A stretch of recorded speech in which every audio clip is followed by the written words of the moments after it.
So Parshas Mishpatim is a fascinating parsha. It's a very different vibe than the previous parshios. I did the math. This is the 18th parsha in the Torah. And in the preceding 17 parshios, you had a total of 41 mitzvos combined. In our parsha, in the one parsha Mishpatim, this parsha alone, we have 53 mitzvos, and mitzvos that span the entire gamut of religious and ritualistic life.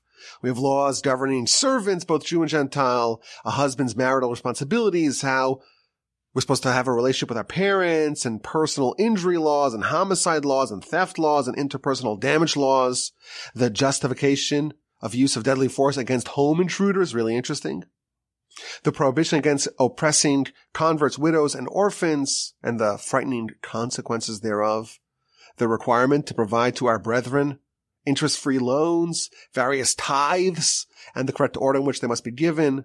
The parameters of Jewish jurisprudence, the mitzvah of Shabbos, and an enumeration of the 3 festivals, some of the laws of kosher. I feel like when you read our parsha, it's kind of like a tour throughout the Talmud.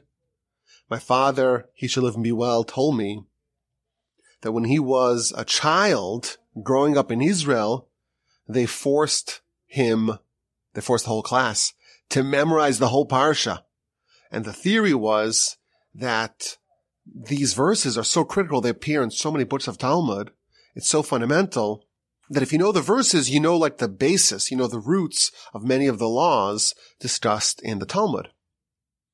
And as children, the kids resented it. They have to make me memorize all this. It's so hard to do. But then he told me that whenever he sees a verse in this parsha, he has this affinity to it, and he has this familiarity with it. And then when he studies the books of Talmud that relate to this parsha, he feels an intimate connection with these Torah sections because he has such a strong rooted basis in these Torah ideas. So that's the parsha. Well, that's the bulk, I would say, of the parsha. It's myriad civil laws and criminal laws and interpersonal laws and ritual laws, all sorts of laws. But there's something in the parsha that always struck me. At the end of the parsha, after we go through all these laws, there are 2 other subjects that are discussed. First, it begins with a description of the conquest of Canaan. The nation is told that if you hearken to the angel that God will send to lead you, the conquest will go swimmingly, even though it won't be instantaneous. The Almighty will destroy your enemies. They'll flee. He'll employ swarms of hornets that fire projectiles of venom across the Jordan River into the eyes of the enemy, and the enemy occupiers will be vanquished and banished from the land. And those people, the 7 Canaanite nations, were instructed not to make any peace accords with them. And our parsha also delineates the borders of the land. So that's the next section. Very unusual transition. We talk about all these laws of such rich, eclectic variety. And then we have a description of the conquest of Canaan, which, of course, the nations under the oppression is imminent. And then the final 18 verses of the parsha take us back to Sinai and to the Revelation. Chapter 24, verse 1, we have a description of God telling Moshe and Aaron and Nadav and Avihu, the 2 sons of Aaron who were destined to be his successors, and the 70 elders of the nation to ascend the mountain and to bow from a distance. But only Moshe should go the full distance. Only Moshe should go all the way up to the top of the mountain, and the nation should not ascend with him. And again, Moshe serves as a go-between between the nation and the Almighty. Again, Moshe engages in shuttle diplomacy. And he tells the nation all the words of God. And the nation responds with one voice, and they say, all the words that Hashem instructs, we will do. Na'aseh, we will do. And Moshe writes down the Torah from the beginning until the middle of the book of Exodus. and he reads from the Torah to the nation, and he erects an altar with 12 monuments, and they offer sacrifices, and he divides the blood. Exactly half of it, is sprinkled upon the altar, and the other half is sprinkled upon the nation, and this forms the blood of the covenant between the nation and the Almighty. And Moshe reads the Torah to the people, and again, the nation commits to obey to the entire Torah. And they have the famous line, one of the most iconic phrases in the Torah.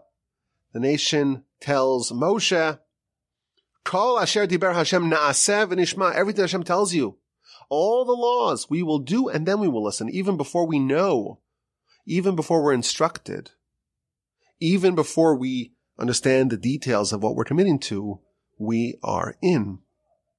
And Moshe throws the blood on the people, and Moshe and Aaron and his 2 sons and the 70 elders have a vision, and they see some sort of experience of God, and it appears like he's atop some sort of blue brickworks. Rashi tells us to show that he was suffering alongside the Jewish people when they were suffering with bricks in Egypt. And then we read how the elders and Nadav and Avihu, they actually did not fully appreciate the prophetic experience that they were witnessing, and they were eating and drinking, and really God should have smote them right then, but the Almighty waited until later to not dampen the experience. And now it's time for Moshe to ascend to heaven, to transcend to the other spheres of existence, and to receive the details of the Torah, to receive it all, to wrestle with angels and negotiate with angels, and to overcome angels in debate, and to actually take the Torah down from heaven on high. He's going to be spending 40 days and 40 nights in heaven, studying with the Almighty and learning all the details of the Torah. And he appoints Aaron, his brother, and Hur, his nephew, and he tells them, you guys are in charge in my absence, and Moshe ascends the mountain.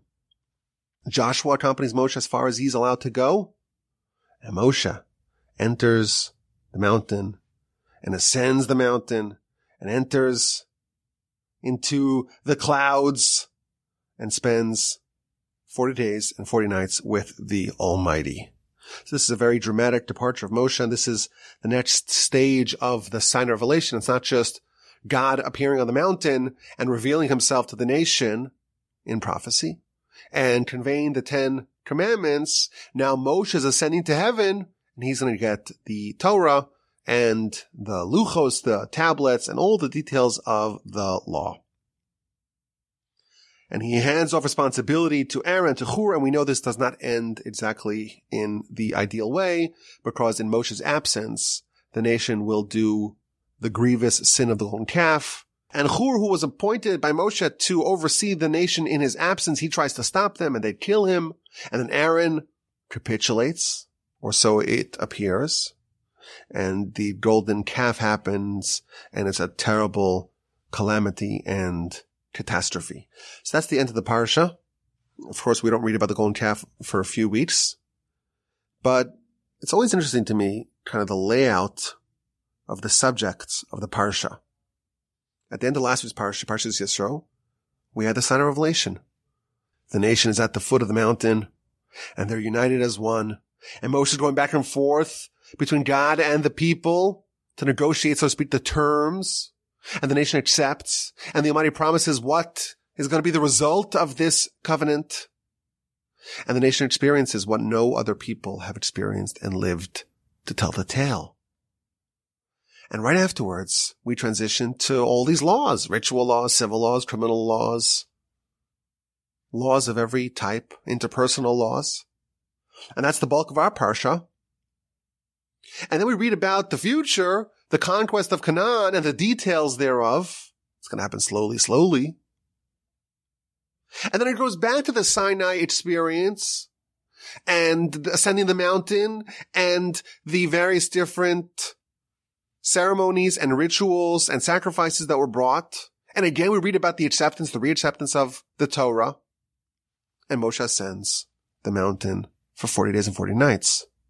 So it's almost like the narrative of Sinai. If we describe Sinai as the Almighty giving the Torah to the Jewish people, and Moshe being our representative to go extract the Torah from heaven on high, and the people accepting the terms of the deal. If that is what we call the Sinai experience in its totality, well, that narrative is interrupted by all sorts of laws, the Mishpatim, the laws, civil laws, criminal laws, etc., and the prophecy foretelling the future of the conquest of Canaan. And it makes you wonder, why do we have this unusual sandwich between the narratives of the Sinai Revelation? We have all these laws and this very unusual description of the conquest of Canaan. Whenever in the Torah we have a narrative that is interrupted, that's not contiguous, we have to ask the question as to why exactly it was interrupted.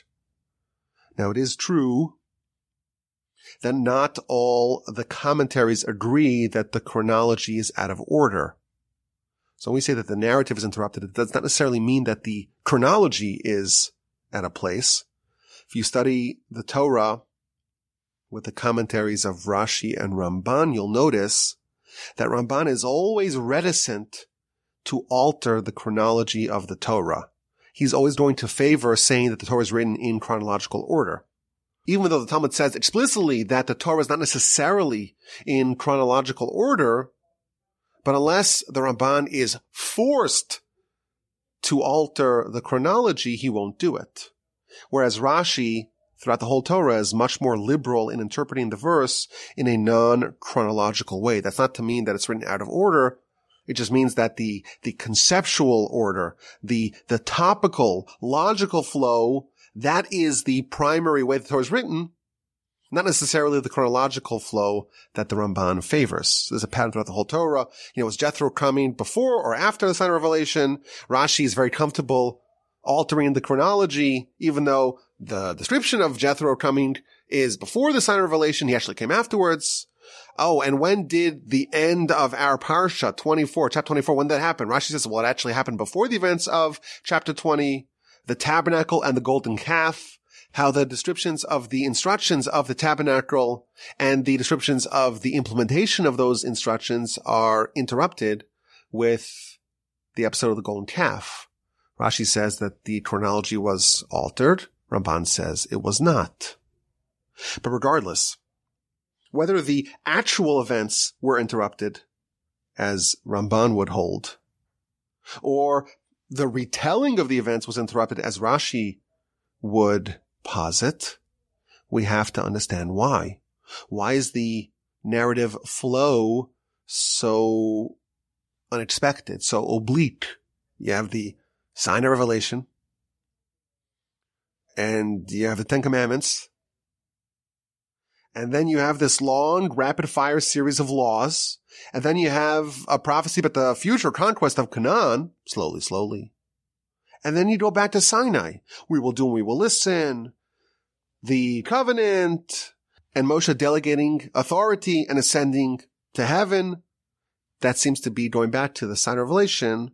What is the lesson in the unusual layout of events in the Sinai narrative? So I want to suggest an approach. I think this approach will reveal to us perhaps one of the benefits that we have of Torah.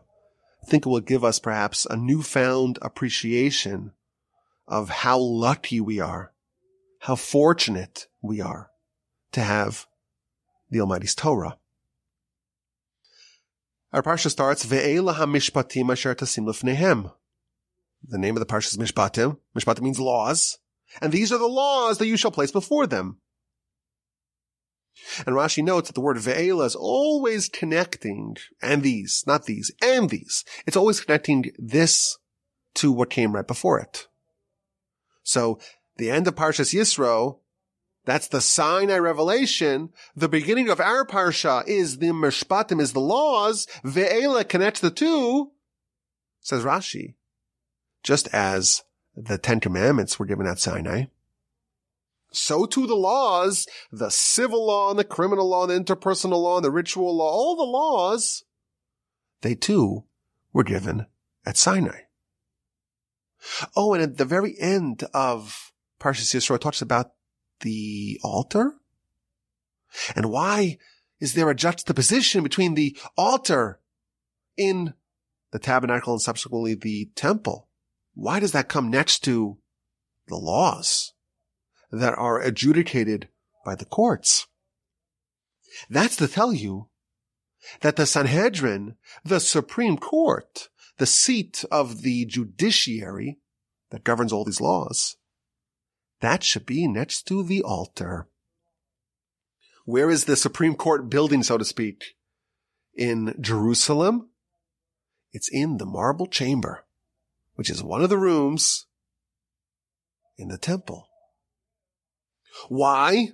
Because the altar has to be next to the adjudication room for these Mishpatim, for these laws. Two amazing and counterintuitive points in Rashi. First, we're told that the laws, the civil, criminal, ritualistic, interpersonal laws, all of them were given at Sinai.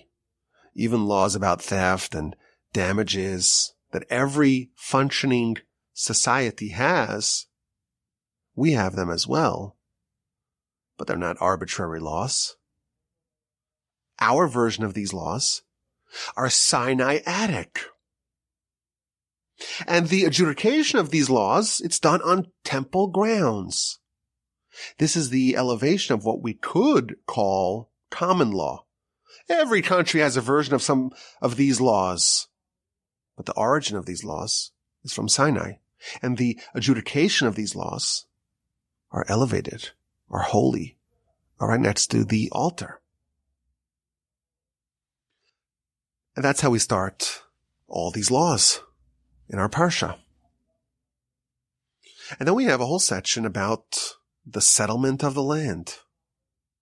And the Almighty will appoint an angel, maybe that's Moshe, maybe that's an actual angel, who's going to lead us. And if we listen to them, we hearken to them, we follow the Almighty, then the conquest will be smooth, and it will be seamless, and it will go swimmingly.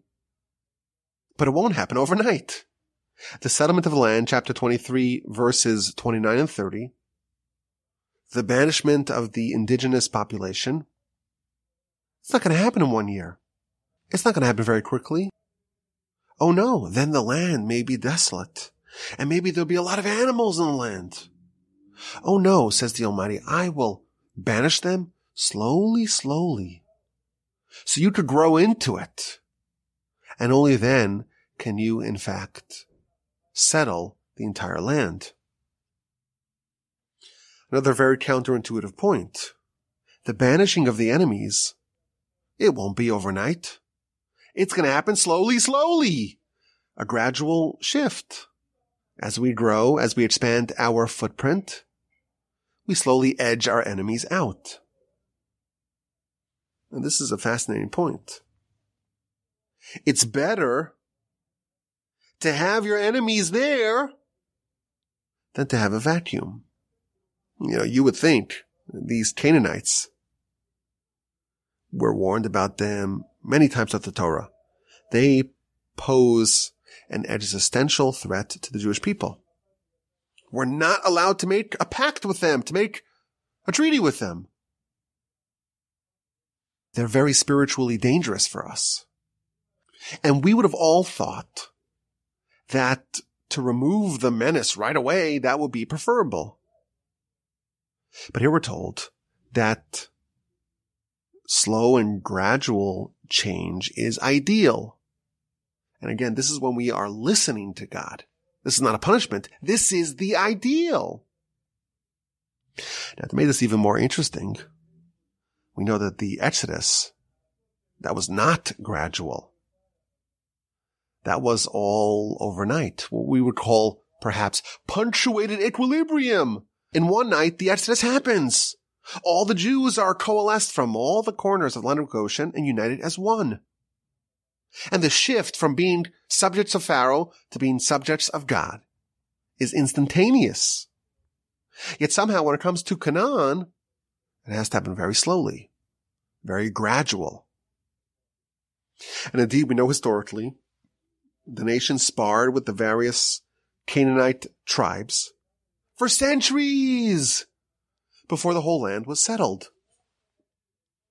The conquest was, in fact, very slow. And why indeed is disencumbering us from the Canaanites slowly? Why is that preferable?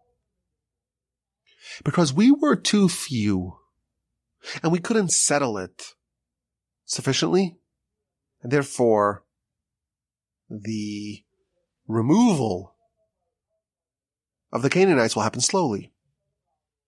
This is an astonishing point here. Having the Canaanites present in the land is better than the land being empty and desolate. The Canaanites, again, these are people regarding whom we're warned repeatedly in the Torah. We're barred from striking any accord with them. They are preferable than a vacuum. There's a fantastic idea here. Existing in a bad system is better than existing in no system at all. It's better than anarchy. That's how dangerous vacuums are. Keep the Canaanites around. That's better than anarchy and chaos. The Mishnah tells us we should always pray for the well-being of a government, even a corrupt one, for without it, people will swallow each other up. The Canaanites must be cleared away slowly, slowly. It's better to have a hardened enemy, a villain that you need to be repeatedly warned about. Don't follow their ways. Don't strike a treaty with them. You have to get rid of them.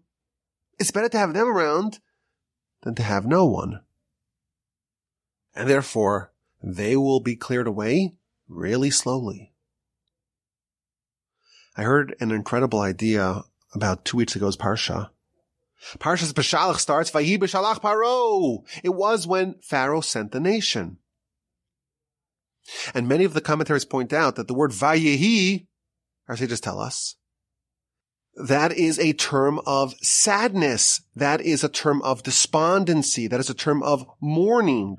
Now, this is one of the highlights of all of human history. The Jewish people are finally being freed from their oppressors that they suffered under for hundreds of years. Why does the Torah use the term Vayehi? And it was, which our sages tell us, was a term of sadness. So the Midrash says that Pharaoh was sad.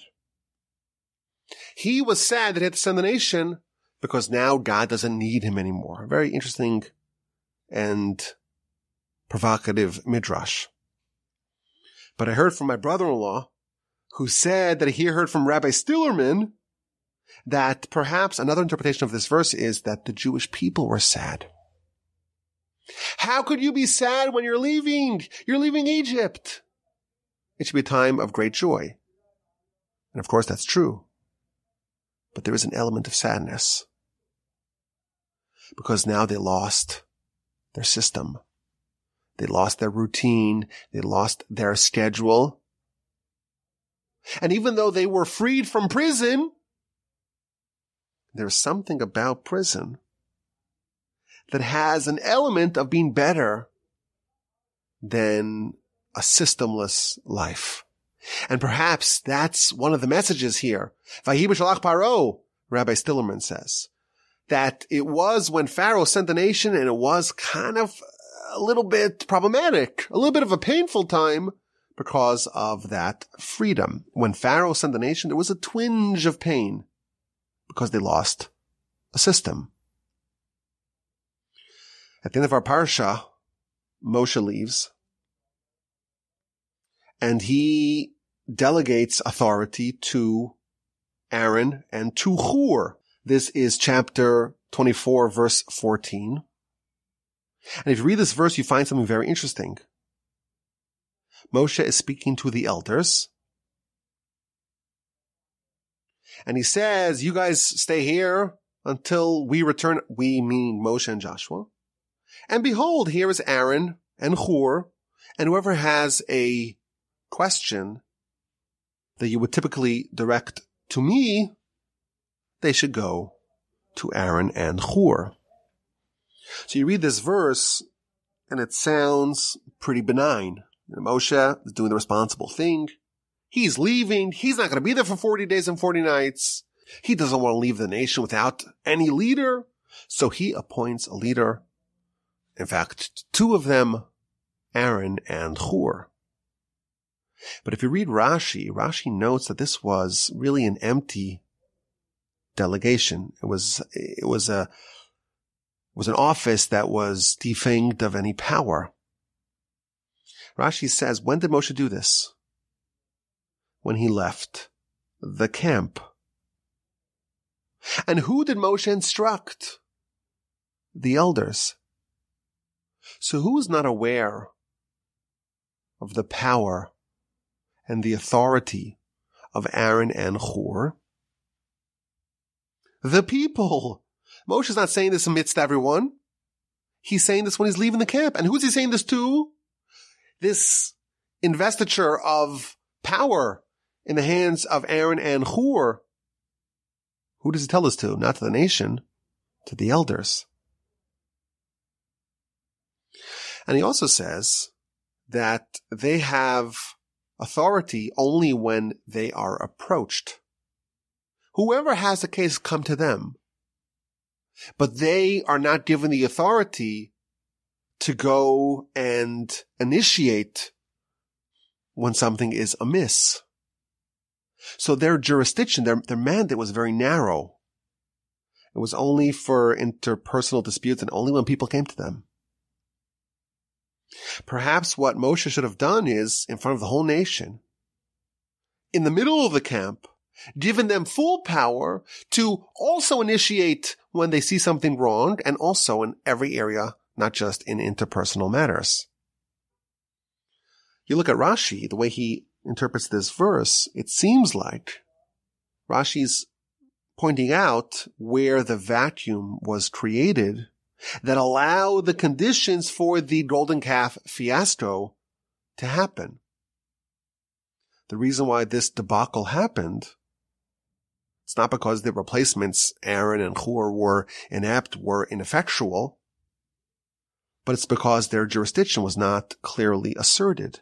There was a vacuum in leadership. There was, in effect, no one in charge. And that is the situation that nature abhors. Nature abhors a vacuum because all kinds of things will eventually fill that vacuum. The Talmud tells us that Yiftach was one of the judges, but he wasn't the standout judge. Yiftach in his generation must be viewed as Samuel, the greatest of the judges in his generation. Leadership, having a system, having someone that has authority, it's so important even if the individual office holder is not quite like the greatest person to hold that office. Listen, Yiftach, he ain't no Samuel, but in his generation, we have to treat him as if he was. Even if the leadership that we have, the system that we have is not ideal, it doesn't match Moshe's, it doesn't match Samuel's, it's important to not have a vacuum of leadership.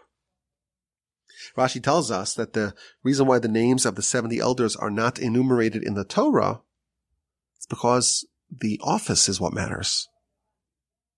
And the office holder must have sway. And even if they don't match the greatness, the character, the wisdom of the original 70 elders, nevertheless, they must be hearkened to. And that's why those 70 are anonymous. So I think we're learning something really interesting over here. And that is the danger of having a vacuum.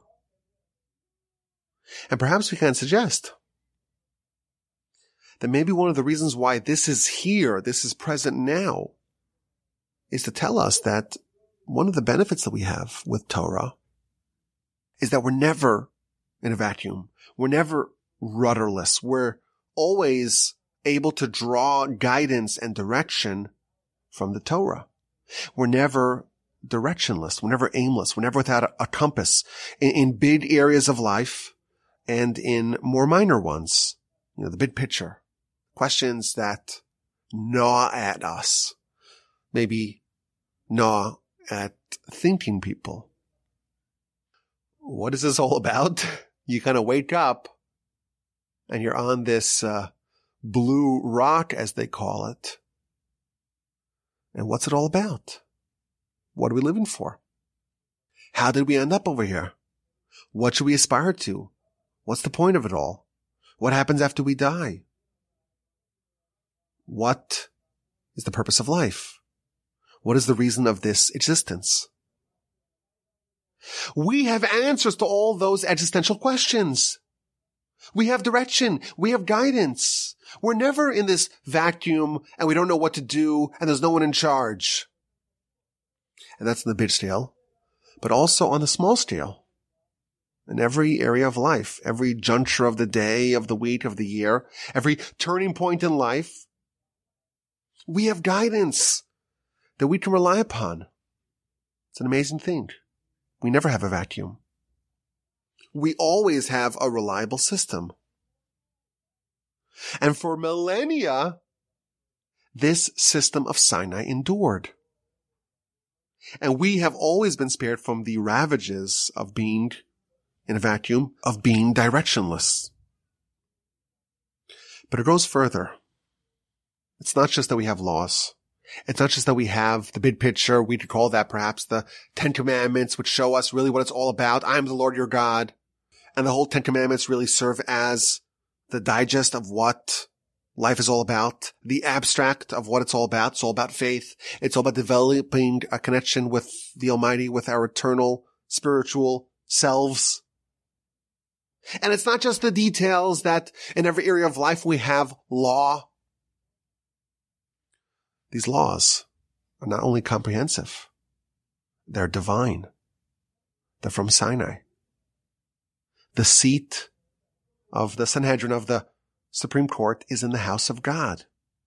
We have both a comprehensive and an authoritative guide for living. And this may sound simplistic, and I think it's something we probably take for granted. But imagine what it's like to live if you don't have answers to these questions, if you don't have a system of living, a system, a worldview, an understanding of what it's all about. Think about how terrifying that might be. And yes, it's something we take for granted, but it's important for us to appreciate it. So perhaps this is the reason why, right in the middle of the description of the beginning of Torah, right in the middle of the Sinai Revelation and that narrative and the various halves of that narrative, we're told a few important lessons. We're told about the dangers of a vacuum. And that's a system, or a lack of a system, that we thenceforth will never be in. We will always have direction in life, both in the big picture and in the small picture. We always have a framework that's unshakably stable. Again, I think this is an underappreciated element of the value of Torah. We live in a stable system. We have guidance. We have direction. We understand what we're here to do. And yes, of course, that still makes demands upon us. We still have a fearsome Yetzer Hara, and our work is really cut out for us. And of course, this is not to say that life is supposed to be robotic. It's not supposed to be stuffy where we just behave as if we're following a manual and we become little clones. Of course not. There's room for creativity and individuality. You know, one of the subjects that we discuss, we emphasize most on the Parsha Podcast, I think, is how each one of us have to carve our own spiritual identity and develop our own spiritual and personal independent potential. Our Sages tell us that each one of the 600,000 participants at the Sinai Revelation, they had their own bespoke experience. The Torah was not given to angels or to robots. We do have to find our own little corner but we have to exist within the framework. We have to exist within the system. Rav Hirsch used to say that Jewish life is almost like one of the corners, one of the fringes of the tzitzis. If you look at a tzitzis, it has a series of knots. It's bound together. And then it has 8 streams that come out of those knots. Part of our life is like the knots. It's grounded, it's immovable, it's fixed, it's rigid. That's the system. But then there's the streams that sway about in every direction and can be reconfigured and can fly in this direction or that direction. And that is the area of individuality that, when it's grounded in that system, when it's rooted in that immovable system, it can really flourish and develop. So I think this is, again, an underappreciated element of the Torah. It's almost like, to live in a country that has runaway inflation. That's in the news today.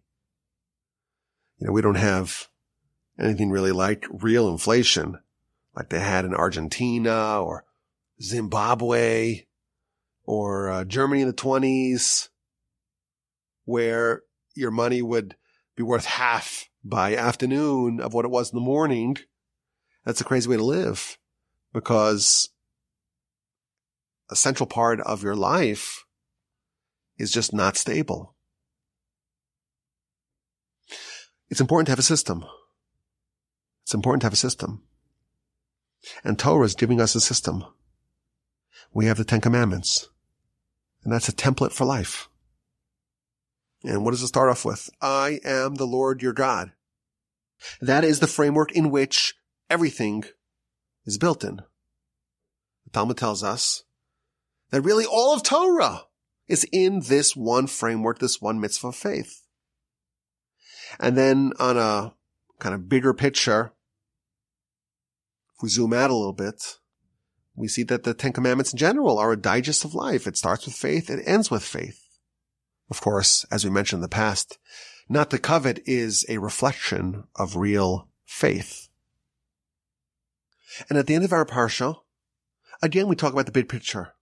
Moshe goes to heaven, and we read about the notion of the existence and the interplay of these two worlds, the whole idea of Moshe being able to ascend to heaven, to this other realm, this other sphere of existence, and to receive the Torah from the Almighty.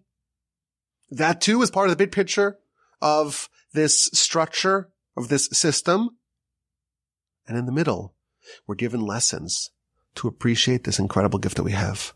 We're shown the dangers of a systemless existence.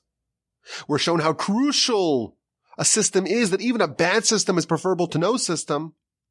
We're shown how our life is guided and directed by God via His Torah. And I think it's a great testament to the wonders of Torah that we are still today, 3,300 plus years later, we're still living and we're still flourishing within the system of Sinai. We'd like to end off our Parsha Podcast with a question. And just because this week is fundraising week, we might do 2 weeks of fundraising as well. But just because this time of the year is fundraising time doesn't mean that we should get rid of this question. This question is really important. So here's the question, very fascinating question. If you read the Sinai narratives, you find multiple acceptances of the Torah. Chapter 19, verse 8, before the Sinai Revelation, the nation tells Moshe, go tell the Almighty that whatever He wants, we will do. Na'aseh. That was 19:8. 24:3, again we have a very similar statement. The people tell Moshe, Kol hadvarim asher diber Hashem na'aseh. All the words that the Almighty said, we will do. So we had we will do in 19:8. We will do again in 24:3. And then a few verses later, the most famous one of these acceptances, 24:7, Moshe, after he reads the Torah, or the beginning of the Torah, in the ears of the people, they say, Kol asher diber Hashem na'aseh v'nishma. Everything that Hashem says, we will do, and we will listen. So what do we make of this multiple different acceptances of Torah? You should do it once, and that's it. The people need to agree to Torah, of course. They have to sign the line that is dotted, of course, but do it once, and that's it. Why is there a need to do it once and then twice and then a third time? Interesting question, and I saw two exquisite answers I want to share with you today. The Gaon of Vilna, he says that, well, actually, the nation accepted the Torah 4 times, or there were 4 different acceptances of Torah. At the splitting of the sea, the nation in chapter 15 verses 2, and then again in 18, the nation accepts the dominion of God. A fascinating idea. Before you accept Torah, you have to accept the notion of God. You have to accept the terms of faith. And that was the first acceptance of the nation, but that was not enough. It's not enough to accept the notion of God's dominion, that he's your king. You have to also accept the concept of Torah in general. He calls it the yoke of Torah. So chapter 19, verse 8, we accept whatever he instructs us to do. But that's not sufficient. You need 24:3 to accept the mitzvos. We accept his laws, all the commandments, all the details. And even that's not sufficient. We will do and we will listen. We accept the oral Torah as well as the written Torah. We will do and we're going to listen, because some parts of this are going to be conveyed to us orally.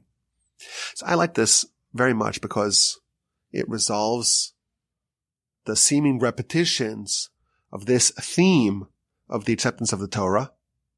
The Gaon of Vilna spells this out for us.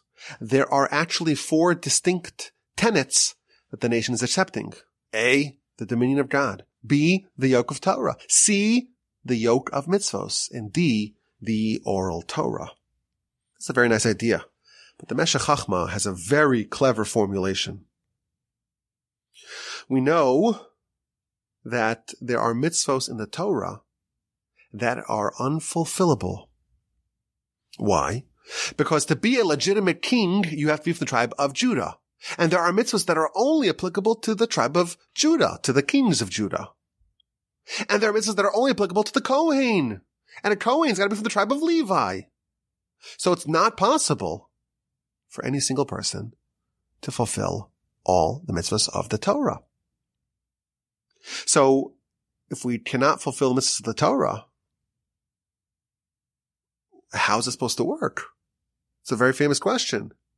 How are we supposed to fulfill the mitzvahs of the Torah when it's not possible for a single person to fulfill all of them themselves? This is a famous question, and there are a variety of answers. But he presents 2 different answers, and he connects those answers to the various acceptances of Torah. The first idea he says is that, well, actually, a single person can fulfill the whole Torah. Because a single person is one of the best descriptions of the Jewish nation. We're like one person with one heart, with one purpose. When the Talmud is looking for a metaphor to describe revenge, it describes a butcher hacking away at a slab of meat.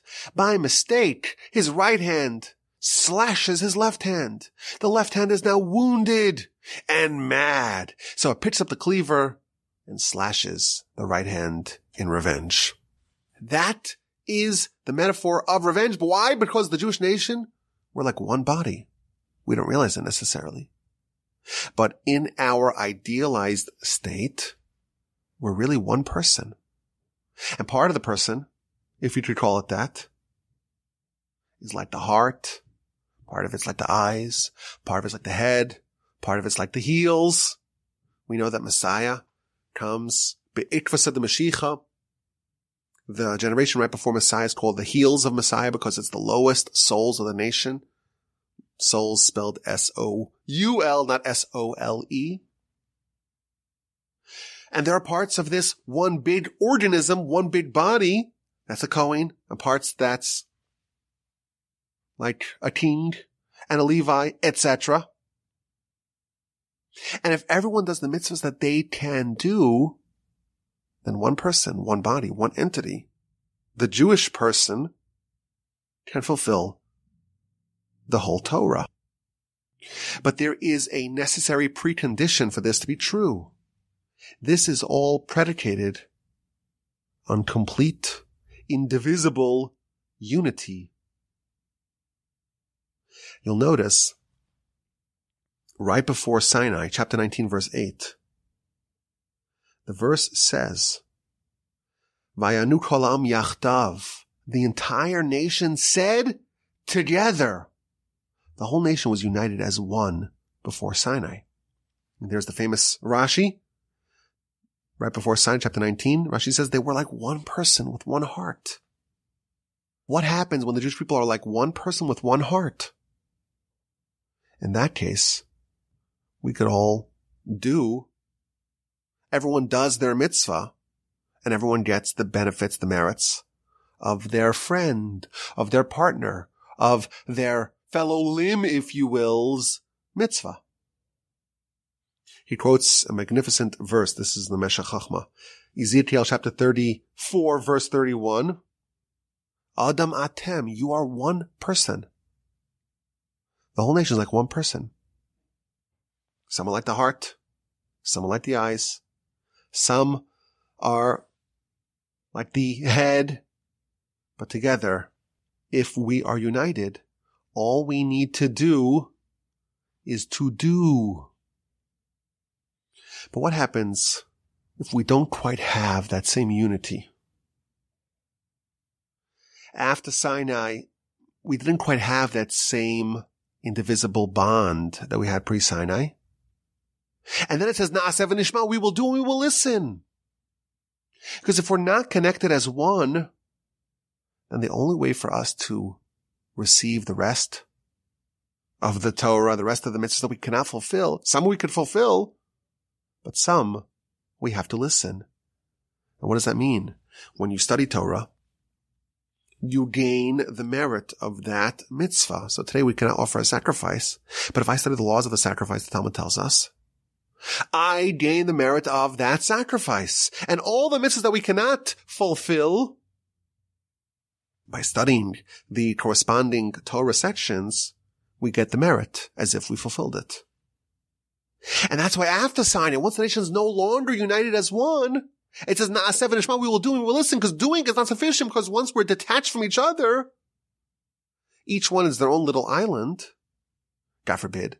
If we break away from this wonderful unity that we had pre-Sinai, then we need to listen as well. And then we need to study Torah as well.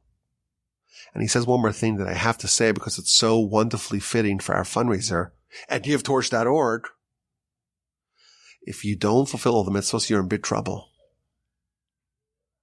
If you just do, there are parts they'll need to listen to. He doesn't say podcasts because this book was written like 100 years ago, before podcasts were invented. But he says if you do support Torah and those who study Torah, then you also get the merit of all the Torah that they study and they teach and that they disseminate. And that too could be a fulfillment of V'nishma, we will listen. And thus you plug in the gaps of what you are missing. What an incredible idea. The big idea first. We're told multiple acceptances of Torah because there are multiple instances that we need to accept Torah. When we are completely united as we were before Sinai, it's enough for us to say we will do. Everyone does what they need to do, and everyone gets the merits of what they cannot do, what their neighbor did. Because their neighbor, that's just an extension of them. When we're not united, Na'aseh v'nishma, we have to do what's incumbent upon us to do, and what we cannot do, we have to make up for it. How do we do that? V'nishma. And we study, or we pay others to do so, or we fund others doing so. And please, God, with the help of the Almighty, we'll talk again next week.